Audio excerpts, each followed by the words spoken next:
चिपळूण नगरपालिकेच्या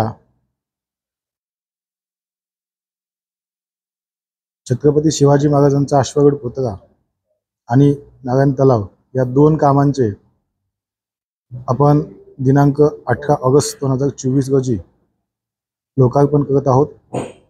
ज्यामध्ये आपलं पहिलं काम आहे नारायण तलावाचं सुशोभीकरण करणे।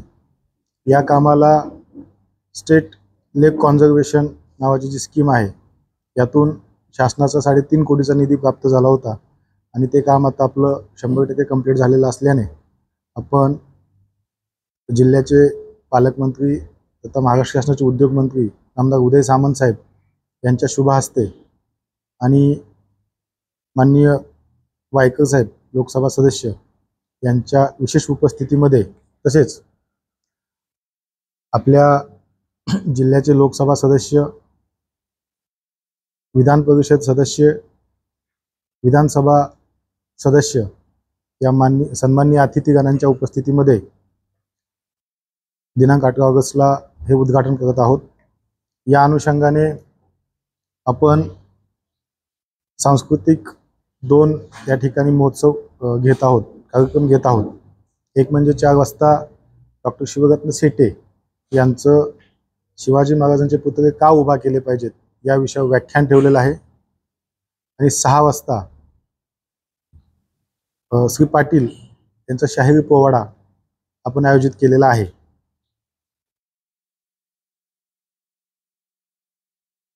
7 वाजता आपण या दोन्ही कामांचं लोकार्पण ठेवलेलं आहे। 7 वाजता प्रथमतः नारायण तलाव या ठिकाणी लोकार्पण होईल।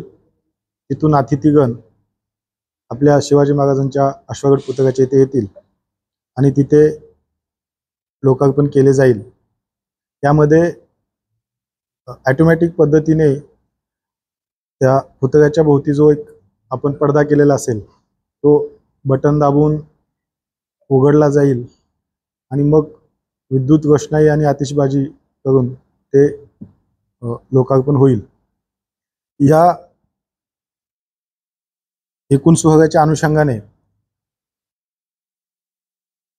आणि लोकांचा उत्स्फूर्त प्रतिसाद पाहत असता आपल्याला 5 ते 6 हजाराच्या आसपास जनसमुदाय जमेल असा अंदाज असल्याने आपण ट्रॅफिकमध्ये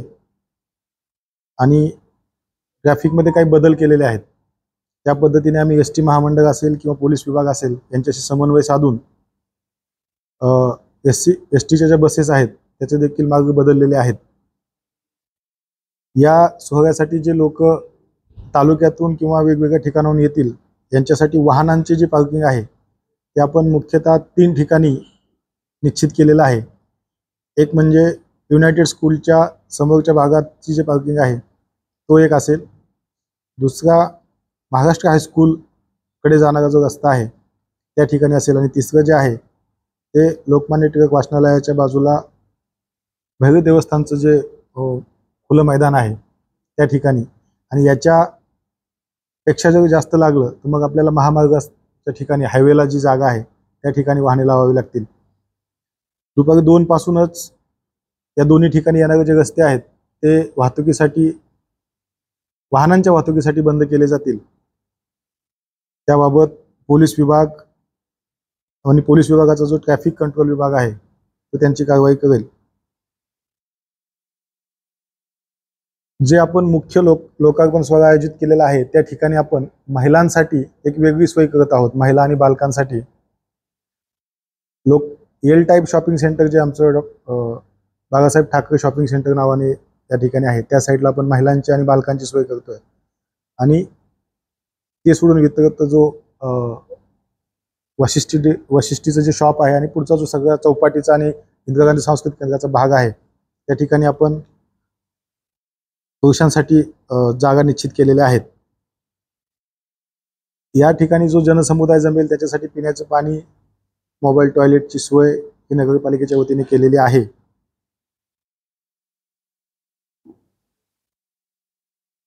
तसेच जास्त गर्दी होऊन प्रत्यक्षात लोकांचं असं की आम्हाला तो व्ह्यू दिसला पाहिजे तर तो कदाचित भेटणार नाही, म्हणून आपण 5 ठिकाणी LED स्क्रीन देखील केलेल्या आहेत आणि हे सगळं लाईव्ह जे आहे तो लाईव्ह प्रोग्राम पाहण्यासाठी देखील लोकांना भेटेल.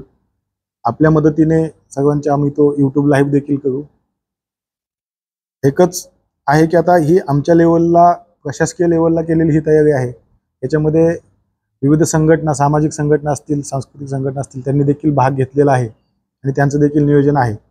आमचं सर्वांना आव्हान एकच आहे की शिवाजी महाराज हे आपले सगळ्यांची अस्मिता आहेत, आपलं सगळ्यांचा अभिमान आहेत. याच्यामध्ये आम्ही आमच्या वतीने शेवटच्या माणसापर्यंत निमंत्रण पोहोचवण्याचा प्रयत्न केलेला आहे. पण कदाचित एखाद्याला फक्त इन्व्हिटेशन मिळालं नाही म्हणून कुणीही कुठलाही मनामध्ये खेद न ठेवता या म्हणजे शिवाजी महाराजांचा पुतळा या ठिकाणी होतो ही कदाचित पहिलाच असेल आणि शेवटचाही असू शकतो. म्हणजे पुतळा चिपळूण शहरापुरता ते. तर याला सगळ्यांनी सहभागी व्हावं आणि आम्हाला जी आवश्यक असेल ती मदत करावी एवढी अपेक्षा ठेवतो. थँक्यू.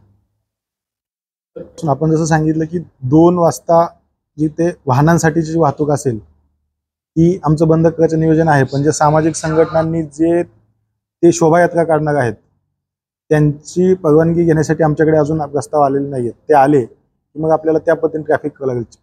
आमचा जो अंदाज आहे, चिंचनाक्यापासून ते लोकमान्य चिंचनाक्यापासूनचा रस्ता 2च्या पुढे आपल्याला बंद ठेवावाच लागेल वाहतुकीसाठी. त्याच्यानंतर लोकमान्य टिळक वाचनालयापासूनचा जो रस्ता आहे तोही बंद ठेवावा लागेल. दुसरा जो पवन तलावाच्या बाजूने येतो तो देखील बंद ठेवावा लागेल.